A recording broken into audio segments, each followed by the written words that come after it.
ಶಂಕ್ರು, ಓ ಶಂಕ್ರು, ಬಾರು ಶಂಕ್ರು, ನನ್ನ ಜೊತೆ ಹೋಗೋಣ. ನಿನ್ ಬಿಟ್ಟಿರಕ್ಕಾಗ್ತಾ ಇಲ್ಲ ಶಂಕ್ರು. ಶಂಕ್ರು,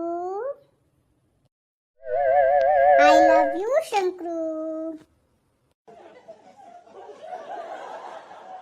ಓ ಶಂಕ್ರು, ನೀನೇ ನನ್ನ ಜೀವ ಶಂಕ್ರು, ನೀನೇ ನನ್ನ ಜೀವ ಶಂಕ್ರು. ನೀ ಇರೋದೇ ನಂಗೆ ಇರಕ್ಕಾಗ್ತಾ ಇಲ್ಲ ಶಂಕ್ರು. ನನ್ನ ಜೊತೆ ಬಂದ್ಬಿಡು ಶಂಕ್ರು. ನೀನೇ ಎಲ್ಲ, ನೀನಿರದೆ ಬಾಳೇ ಇಲ್ಲ ಅನ್ನುವುದು ಪ್ರೇಮ ಅಲ್ಲ. ಮರಗಳನ್ನು ಸುತ್ತೋದಲ್ಲ, ಕವನಗಳ ಗೀಚೋದಲ್ಲ, ನೆತ್ತರದಲ್ಲಿ ಬರೆಯೋದಲ್ಲ, ವಿಷವನ್ನು ಕುಡಿಯೋದಲ್ಲ. ಮೌನವೇ ಧ್ಯಾನವೇ ಪ್ರೇಮ. ಶಂಕ್ರು, ಬಾರು ನನ್ನ ಜೊತೆ. ನಮ್ಮೊಬ್ಬಂಟಿ ಆಗ್ಬಿಟ್ಟಿದ್ದೇನೆ ಕಣೋ ಶಂಕ್ರು, ಬಂದ್ಬಿಡು. ನೀನಿಲ್ಲಿ ನಾನಿಲ್ಲಿ, ಮಾತಿಲ್ಲ ಕಥೆಯಿಲ್ಲ.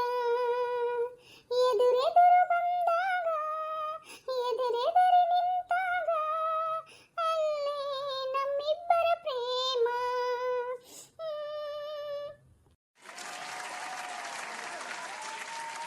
ಶಂಕ್ರು, ಶಂಕ್ರು, ಈತಕ್ಕೆ ಹೀಗೆ ನೀ ಮಲಗಿರುವೆ, ಯಾರನ್ನು ಹೀಗೆ ಮೋಸವ ಮಾಡುವೆ. ಕಣ್ಣಲ್ಲಿ ನನ್ನ ಬಿಂಬ ಇಲ್ಲವೇನು, ನೀ ಕಾಣೆ ಏನು ನನ್ನನ್ನು. ಓ ಇನಿಯ,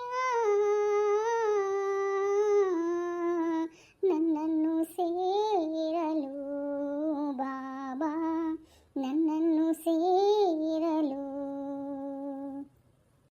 ತಂಗಾಳಿಯಲ್ಲಿ ನಾನು ತೇಲಿ ಬಂದೆ, ನಿನ್ನನ್ನು ಪ್ರೀತಿಯಿಂದ ಸೇರಲೆಂದೆ. ಓ ಇನಿಯ, ಓ ಇನಿಯ, ನನ್ನನ್ನು ಸೇರಲು ಬಾಬಾ, ನನ್ನನ್ನು ಸೇರಲು. ಓ ಶಂಕ್ರು, ಬೇಗ ಬಾರು ಶಂಕ್ರು, ನನ್ನ ಜೊತೆ ಹೋಗೋಣ.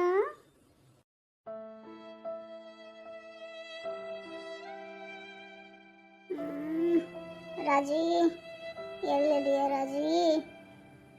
ಇಷ್ಟು ನೋವಾದರೂ ಅವಳದೇ ನೆನಪ ನಿನಗೆ? ಯಾರದು ಯಾರದು? ರಾಜಿ ರೀ, ಏನಾಯ್ತು ನಿಮಗೆ? ಡಾಕ್ಟರ್, ಡಾಕ್ಟರ್, ಏನಾಯ್ತಮ್ಮ? ಡಾಕ್ಟರ್, ಇವ್ರು ಒಂಥರ ಆಡ್ತಾ ಇದ್ದಾರೆ. ಈ ಕಡೆ ಬಾಮ್ಮ, ನಾನು ನೋಡ್ತೀನಿ. ಹ್ಞೂ ಹ್ಞೂ ಹ್ಞೂ ಹಾಂ, ಎಲ್ಲ ನಾರ್ಮಲ್ ಇದೆ. ನರ್ಸ್, ಇವ್ರಿಗೆ ಇಂಜೆಕ್ಷನ್ ಹೇಳಿದ್ನಲ್ಲ, ಕೊಟ್ರಾ? ಕೊಟ್ಟಿದ್ದೀನಿ ಡಾಕ್ಟರ್. ನೋಡಿಮ್ಮ, ಹೆದರ್ಕೊಳೋದು ಅವಶ್ಯಕತೆ ಏನೂ ಇಲ್ಲ. ಅವ್ರಿಗೆ ಸ್ವಲ್ಪ ಪ್ರಜ್ಞೆ ಬಂದಿದೆ, ಇವಾಗ ಆರಾಮಾಗ್ತಾ ಇದ್ದಾರೆ. ಇನ್ನೊಂದೆರಡು ದಿನ ಬಿಟ್ಟು ಡಿಸ್ಚಾರ್ಜ್ ಮಾಡ್ತೀವಿ, ಆಯಿತಾ? ರೀ, ನಂಗೆ ತುಂಬ ಖುಷಿ ಆಗ್ತಾ ಇದೆ. ನಿಮಗೆ ಎಚ್ಚರ ಆಯಿತು. ಇವಾಗ ನೀವು ಹುಷಾರಾಗಿದ್ದೀರಾ? ಅತ್ತೆ ಮಾವ ಬಂದಿದ್ದಾರೆ, ಕರೀತೀನಿ ಇರಿ. ಅತ್ತೆ ಮಾವ ಬನ್ನಿ, ಬೇಗ ಬನ್ನಿ. ರಜಿ, ಯಾಕಮ್ಮ, ಏನಾಯಿತು? ಅತ್ತೆ ಅತ್ತೆ ನೋಡಿ, ನಿಮ್ಮ ಮಗನಿಗೆ ಪ್ರಜ್ಞೆ ಬಂದ್ಬಿಟ್ಟಿದೆ. ಹೌದಾ? ಶಂಕ್ರು, ಏ ಶಂಕ್ರು, ನೋಡು ಇಲ್ಲಿ ನನ್ನ. ಶಂಕ್ರು, ನೋಡಪ್ಪ ಯಾರು ಬಂದಿದ್ದಾರೆ ಅಂತ. ನಿಮ್ಮಮ್ಮ ನಾನು ಇಬ್ಬರು ಬಂದಿದ್ದೇವೆ ಕಣೋ. ನೋಡು, ಆ ದೇವರು ದೊಡ್ಡವನು ಕಣೋ. ಅಪ್ಪ, ಅಮ್ಮ, ಏನು ನಿನ್ನ ಪ್ರಜ್ಞೆ ಬಂದ್ಬಿಡ್ತಾ? ಛೇ, ಹೀಗ್ಯಾಕಾಯ್ತು? ಅಪ್ಪ, ದೇವ್ರು ದೊಡ್ಡವನು. ಸರಿಯಾದ ಸಮಯಕ್ಕೆ ರಕ್ತ ಸಿಕ್ತು. ಅತ್ತೆ, ಇವ್ರಿಗೆ ಯಾರು ಬ್ಲಡ್ ಡೊನೇಟ್ ಮಾಡಿದ್ರು? ಯಾರಂತ ಗೊತ್ತಿಲ್ಲನಮ್ಮ, ನಮ್ಮ ಫ್ರೆಂಡು ಕಲ್ಲೇಶಿ. ಹೌದಾ ಮಾವ? ಅವ್ರಿಗೆ ಒಳ್ಳೇದಾಗಲಿ, ಅವ್ರ ಹೆಂಡತಿ ಮಕ್ಕಳು ಚೆನ್ನಾಗಿರಲಿ. ಪ್ರಜ್ಞೆ ಬಂತ ಶಾಂತಕ್ಕ? ಕಲ್ಲೇಶಿ, ನೀ ಯಾವ ಜನ್ಮದಲ್ಲಿ ನನ್ನ ಮಗ ಆಗಿದ್ಯೋ ಏನೋ ಗೊತ್ತಿಲ್ಲ, ಈ ಜನ್ಮದಲ್ಲಿ ನನ್ನ ಮಗನಿಗೆ ರಕ್ತ ಕೊಟ್ಬಿಟ್ಟು ಅವನ ಪ್ರಾಣನೇ ಉಳಿಸ್ಬಿಟ್ಟಲ್ಲಪ್ಪ. ತುಂಬ ಧನ್ಯವಾದಪ್ಪ. ಗೌಡ್ರಿ, ಅವರು ನನ್ನ ತಮ್ಮ ಇದ್ದಂಗೆ, ನೀವ್ಯಾಕೆ ಇಷ್ಟು ಹೋಗ್ತೀರಾ? ಏನಾದರೂ ತಿಳ್ಕೊ ಕಲ್ಲೇಶಿ, ನಮ್ಮ ಪಾಲಿನ ದೇವರು ಕಣೋ ನೀನು, ದೇವರು. ಶಾಂತಕ, ಅಷ್ಟೆಲ್ಲ ಹೋಗ್ಬಿಡ್ಬೇಡ. ಯಾವ ಜನ್ಮದಲ್ಲಿ ನೀವು ನನಗೆ ಅಣ್ಣ ಆಗಿದ್ರೋ ಏನೋ ಗೊತ್ತಿಲ್ಲ, ಈ ಜನ್ಮದಲ್ಲಿ ನನ್ನ ಅಣ್ಣನಾಗಿ ನನ್ನ ಮನೆಯವ್ರ ಪ್ರಾಣ ಉಳಿಸ್ಕೊಟ್ಬಿಟ್ರಿ ಅಣ್ಣ. ತುಂಬ ಥ್ಯಾಂಕ್ಸ್ ಅಣ್ಣ. ಈಗ ನನ್ನ ಎಲ್ಲರೂ ಹೊಗಳಿದ್ದು ಸಾಕು. ಶಂಕರಣ್ಣನ ಯಾವಾಗ ಡಿಸ್ಚಾರ್ಜ್ ಮಾಡ್ತಾರಂತೆ? ಅಣ್ಣ, ಇನ್ನೆರಡು ದಿನ ಬಿಟ್ಟು ಡಿಸ್ಚಾರ್ಜ್ ಮಾಡ್ತಾರಂತೆ. ದೇವ್ರು ದೊಡ್ಡವನಪ್ಪ, ದೊಡ್ಡವನು. ದೇವರು ದೊಡ್ಡವನ. ಒಂದಿಲ್ಲೊಮ್ಮೆ ನಿನ್ನ ಮಗನ ಪ್ರಾಣ ನಾ ತಗೊಂಡು ಹೋಗ್ತೀನಿ, ತಿಳ್ಕೋ ಅತ್ತೆಮ್ಮ. ರೀ, ಶಂಕರನ ಊರಿಗೆ ಕರ್ಕೊಂಡು ಹೋಗ್ಬಿಡೋಣವಾ? ನಿನ್ನ ಸೊಸೆ ಕೇಳು ಏನು ಹೇಳ್ತಾಳೆ ಅಂತ. ಏನು ಮಾಡೋಣ ರಾಜಿ, ಕರ್ಕೊಂಡು ಹೋಗೋಣ ಊರಿಗೆ? ಆಯಿತು ಅತ್ತೆ, ಊರಿಗೆ ಕರ್ಕೊಂಡು ಹೋಗೋಣ ಅವ್ರನ್ನ. ಹಾಗಾದರೆ ಶಾಂತಕ, ನಾವು ಊರಿಗೆ ಹೊರಡ್ಲಾ? ಆಯಿತು ಕಲೇಶಿ, ನೀವು ಊರಿಗೆ ಹೊರಡು. ನಾಳೆ ಶಂಕರನ್ ಕರ್ಕೊಂಡು ನಾವು ಊರಿಗೆ ಬಂದುಬಿಡ್ತೇವೆ. ಆಯಿತು ಗೌಡ್ರೆ, ನಾವು ಊರಿಗೆ ಹೊರಡ್ತೀನಿ. ನಿಮ್ಮ ಮನೆಯವರಿಗೆಲ್ಲ ಅಲ್ಲೇ ಹೋಗಿ ಎಲ್ಲ ಹೇಳ್ತೀನಿ.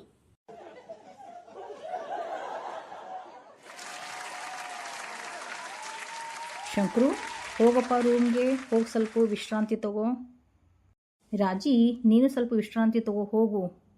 ಏನು ವಿಶ್ರಾಂತಿ ಅತ್ತೆ, ಯಾಕೋ ಮನಸ್ಸೇ ಸರಿ ಇಲ್ಲ ನಂದು. ಶಾಂತು, ನಂಗೆ ಸ್ವಲ್ಪ ಹೊರಗಡೆ ಕೆಲಸ ಇದೆ, ಹೋಗ್ಬಿಟ್ಟು ಬರ್ತೀನಿ. ಆಯ್ತು ರೀ, ಹೋಗಿ ಬನ್ನಿ. ರಾಜಿ, ಬಾಯಿಲಿ ಸ್ವಲ್ಪ ನಿನ್ನ ಜೊತೆ ಮಾತಾಡಬೇಕು. ಹೇಳಿ ಅತ್ತೆ, ಏನು ವಿಷಯ ಅಂತ. ಅತ್ತೆ, ಮಾವ ಎಲ್ಲಿ? ಬನ್ನಿ, ಸ್ನಾನ ಮಾಡಿಕೊಂಡು ಊಟ ಮಾಡುವಂತ್ರಿ. ಅಕ್ಕ, ಬನ್ನಿ, ನೀವು ಊಟ ಮಾಡುವಂತ್ರಿ. ಸುಸು, ಎಲ್ಲಿ ನಿನ್ನ ಗಂಡ? ಅವರು ಹೊರಗಡೆ ಹೋಗಿದ್ದಾರೆ ಅತ್ತೆ. ಸುಸು, ಅಡುಗೆ ಏನು ಮಾಡಿದೀಯಾ ಸುಸು? ಅತ್ತೆ, ನಾನು ಸುಸ್ಸು ಅಲ್ಲ, ಸುಷ್ಮಾ. ರೊಟ್ಟಿ ಮಾಡಿದ್ದೀನಿ, ಕುಂಡಿ ಪಲ್ಯ ಮಾಡಿದ್ದೀನಿ. ಏನು, ಕುಂಡಿ ಪಲ್ಯನಾ? ಅಲ್ಲ ಅತ್ತೆ, ಪುಂಡಿ ಪಲ್ಲೆ. ಸುಸು, ತಟ್ಟೆ ಹಚ್ಚಿ ನಡಿ, ಊಟ ಮಾಡೋಣ. ಆಯಿತು ಅತ್ತೆ, ಬನ್ನಿ. ಸುಷ್ಮಾ, ನಡಿ, ನಾನು ಬರ್ತೀನಿ, ಎಲ್ಲರಿಗೂ ಊಟಕ್ಕೆ ಹಚ್ಕೊಡೋಣ. ರಾಜಿ, ನಾನು ನಿನ್ನ ಜೊತೆ ಸ್ವಲ್ಪ ಮಾತಾಡಬೇಕು. ಸುಶು, ನೀವು ಹೋಗಮ್ಮ. ಹೇಳಿ ಅತ್ತೆ. ರಾಜಿ, ನೀನು ನಿನ್ನ ಗಂಡ ಏನಾದರೂ ಜಗಳಾಡಿದ್ದೀರಾ? ಇಲ್ಲ ಅತ್ತೆ. ನಿಮ್ಮಿಬ್ಬರ ಮಧ್ಯೆ ಏನಾದರೂ ಮನಸ್ತಾಪ ಇದೆಯಾ? ಇಲ್ಲ ಅತ್ತೆ. ಮತ್ತ್ಯಾಕೆ ಶಂಕರನಿಗೆ ಆಕ್ಸಿಡೆಂಟ್ ಆಯಿತು? ಏನಾದರೂ ಯೋಚನೆ ಮಾಡ್ತಾ ಇದ್ದರೆ ಮಾತ್ರ ಈ ಥರ ಆಗೋಕ್ಕೆ ಸಾಧ್ಯ. ಏನಾದರೂ ಚಿಂತೆನಾ ಅವನಿಗೆ? ಅತ್ತೆ, ಅದು ಏನೂ ಅಲ್ಲ, ಅದು ವಿಷಯನೇ ಬೇರೆ ಇದೆ. ಏನು ವಿಷಯ, ನನ್ನ ಮುಂದೆ ಹೇಳು. ಅತ್ತೆ, ಇವಾಗ ಊಟ ಮಾಡೋಣ ಬನ್ನಿ. ಟೈಮ್ ಬಂದಾಗ ನಾನು ನಿಮಗೆಲ್ಲ ಬಿಡಿಸಿ ಹೇಳ್ತೀನಿ. ಅಮ್ಮ, ಅತ್ತಿಗೆ ಯಾವಾಗ ಬಂದ್ರಿ ಊರಿಂದ? ಲೋ ಲಕ್ಷ್ಮಣ, ಎಲ್ಲೋ ಹೋಗಿದ್ದೆ? ಯವ್ವ ಬೇ, ನಾನು ಎಲ್ಲಿ ಬೇ ಹೋಗಲಿ, ಇಲ್ಲೇ ಹೊಲಕ್ಕೆ ಹೋಗಿದ್ದೆ. ಹೌದೇನ್ಲಾ? ಯವ್ವ, ಅಣ್ಣ ಎಲ್ಲಿ? ಒಳಗಡೆ ಮಲಗಿದ್ದಾನೆ. ಅತ್ತಿಗೆಮ್ಮ, ಊಟ ನಿಮ್ಮದು? ಲಕ್ಷ್ಮಣ್ಣವರೇ, ಇನ್ನೂ ಊಟ ಆಗಿಲ್ಲ, ಬನ್ನಿ ಎಲ್ಲರೂ ಸೇರಿ ಊಟ ಮಾಡೋಣ. ಸುಷ್ಮಾ, ಸುಷ್ಮಾ, ಬಂದೆ ಬಂದೆ ಬಂದೆ ಬಂದೆ ಆ, ಆ, ಬಂದೆ ಬಂದೆ. ಸುಷ್ಮಾ, ಒಂದು ಗ್ಲಾಸ್ ನೀರು ತೊಂಬ. ನೀರಾ? ಅದು ಯಾಕೆ ನೀರಾ ಅಂತೀಯಾ? ಸರಿ ಹೋಗು, ಒಂದು ಗ್ಲಾಸ್ ಮಜ್ಜಿಗೆ ಆದರೂ ತೊಂಬ. ಮಜ್ಜಿಗೆನೂ ಇಲ್ಲ, ಮೊಸರು ಇಲ್ಲ. ನಿಮ್ಗೆ ಗೊತ್ತಿಲ್ವಾ ಎಮ್ಮೆ ಗಬ್ಬಾಗಿದೆ ಅಂತ? ಅವ್ವ ತಾಯಿ, ಮಹಾತಾಯಿ, ನನಗೆ ಮಜ್ಜಿಗೆ ಏನು ಬೇಡ, ಒಂದು ಗ್ಲಾಸ್ ನೀರು ತೊಂಬ, ಅಷ್ಟೇ ಸಾಕು. ನೀರು ಬೇಕಂದ್ರೆ ಮತ್ತೆ ಬಾವಿಗೋ ಕೆರೆಗೋ ಹೋಗ್ಬೇಕಾಗತ್ತೆ. ನೀರು ಬಂದು 8 ದಿನ ಆಯಿತು ಗೊತ್ತಾ? ಅದು ಏನಾದರೂ ಆಗಿರಲಿ, ನನಗೊಂದು ಗ್ಲಾಸ್ ನೀರು ಬೇಕು ಅಷ್ಟೇ. ಹೋಗಿ ತಂದು ಕೊಡ್ತೀವೋ ತರಲ್ವೋ ನೀನು? ತಂದಿರಿ, ತಂದೆ. ಗಂಗೆ ಬಾರೆ ತುಂಗೆ ಬಾರೆ, ಬಾರೆ ನೀರೇ ದಾತೀರೇ. ಯಾವಳಪ್ಪ ಇವಳು? ನೀರಂತೆ ನೀರು, ನೀರು ಬಂದು 8 ದಿನ ಆಯಿತು. ಯಾವನಪ್ಪ ನೀರು ಕೇಳೋನು? ನೀರು ಬಿಟ್ಟು 10 ದಿನ ಆಗಿ ಹೋಗೈತೋ. ಲೇ, ನಾನಿನ ಗಂಡ ಕಣೆ, ನೀರು ಕೇಳ್ತಾ ಇರೋನು. ನಿಮ್ಮಿಬ್ಬರು ಮಾತು ಜಗಳ ಕೇಳಿ ನಿಮ್ಮಿಬ್ಬರು ಜಗಳ ಮಾತುಕತೆ ಎಲ್ಲ ಮುಗೀತಾ? ನಡೀರಿ ಊಟ ಮಾಡೋಣ, ಟೈಮ್ ಆಯಿತು. ಇನ್ನೂ ನಿಮ್ಮಪ್ಪ ಎಷ್ಟು ಗಂಟೆಗೆ ಬರ್ತಾರೋ ನೋಡು. ಒಂದು ಫೋನ್ ಆದರೂ ಮಾಡೋಗೋ ಲಕ್ಕಿ. ಯವ್ವ, ಮಾಡ್ತೀನಿ ಬೇ ಫೋನ್ನ. ನಡೀರಿ ಇವಾಗ ಊಟ ಮಾಡೋಣ, ಹೊಟ್ಟಿ ಚುರ್ರ ಅಂತ ಇದೆ. ಯವ್ವ, ಅಣ್ಣ ಫುಲ್ ಹುಷಾರಾಗಿದ್ದಂತಾನೆ? ಹ್ಞೂ ಕಣು, ಹುಷಾರಾಗಿದ್ದಾನೆ. ಯಾಕೆ? ಯವ್ವ, ನಾಳೆ ನಾನ್ ವೆಜ್ ಅಡುಗೆ ಮಾಡೋಣ. ಏನು, ನಾನ್ ವೆಜ್ಜಾ? ಅನ್ನಗ ಇಷ್ಟ ಅಲ್ವನ್ ಬೇ ನಾನ್ ವೆಜ್ ಅಡುಗೆ, ಅದಕ್ಕೋಸ್ಕರ ನಾಳೆ ನಾನ್ ವೆಜ್ ಅಡುಗೆ ಮಾಡೋಣ, ಆಯಿತಾ? ಯಾವನಪ್ಪ ಕೋಳಿ ಕೂರಿ ತರೋನು? ಎಷ್ಟು ಗಂಟೆಗೆ ಬೆಳಿಗ್ಗೆದ್ದು ನಾನು ಅಡುಗೆ ಮಾಡೋದು? ಲೇ ನಿನ್ನ ಗಂಡನೇ ಕಣೆ ತರೋನು. ಕೂಗು ಕೋಳಿಗೆ ಖಾರ ಮಸಾಲೆ, ಖಾರ ಮಸಾಲೆ, ಮೇಯೋ ಮೇಕೆಗೆ ಮಿರ್ಚಿ ಮಸಾಲೆ, ಮಿರ್ಚಿ ಮಸಾಲೆ. ರೀ ಒಂದು ಗುಂಡು ತುಂಡು ಸೂಪರ್ ಅಲ್ಲನ್ರಿ. ಗುಂಡು ಬೇಕೇನೆ ಗುಂಡು ನಿಂಗೆ ಬರ್ತೇನೆ ತಡಿ ಇರು.